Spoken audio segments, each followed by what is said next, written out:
when people say, well, there's a lot of big retailers with deep pockets who make a lot of money.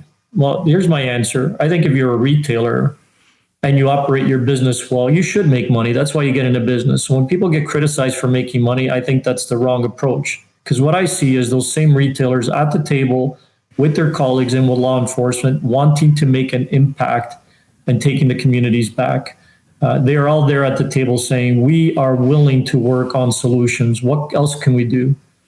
And retailers, by and large, over the last 4 years have made significant investments in how they merchandise, how they retail, whether it's changing their storefronts, realigning the ins and outs of their stores, hiring more people on the floor. The use of guard services across this country has gone up probably tenfold. Yes. Right? You see them everywhere. You never used to see them. Yeah.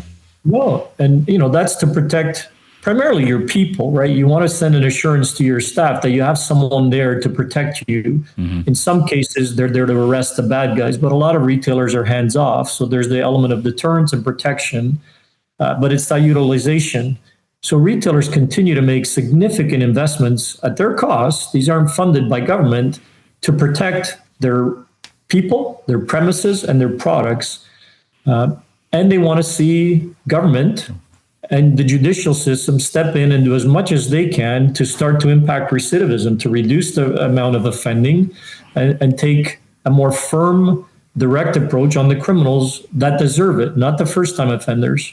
And Rui, there's been a real shift in that regard, right? I mean, it used to be years ago, a thief would walk into a store in a mall and steal something and run out, and 17 staff would chase them down the hallways of the mall. Now that just doesn't happen. They're told, stand down and just let them go. Yeah, so it's a complex story. Some retailers still apprehend, but when you're doing that today, you have to be very prepared for the risks that brings.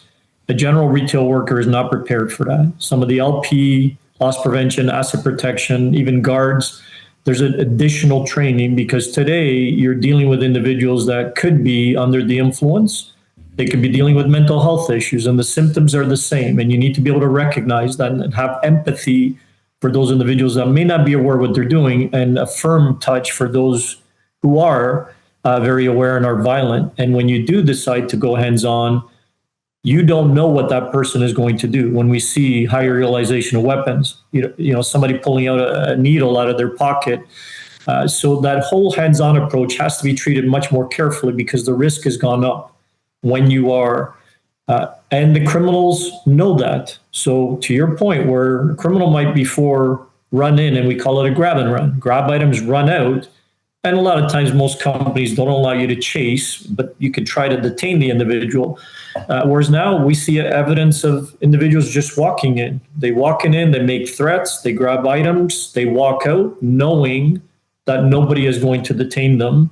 Not just because it's policy, because of this fear.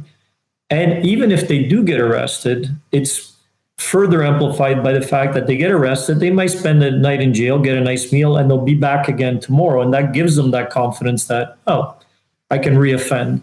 And the consequences weren't that bad. And, that is not a good recipe right now. So even as retailers contemplate how to engage, as I said, they made a lot of investments to try to protect themselves. But when it's about engaging, if you're going to apprehend an individual and take that risk, you want to know that on the other side, our prosecutions, our justice, our laws are going to be utilized to hold that criminal in place, and they're not coming right back to reoffend.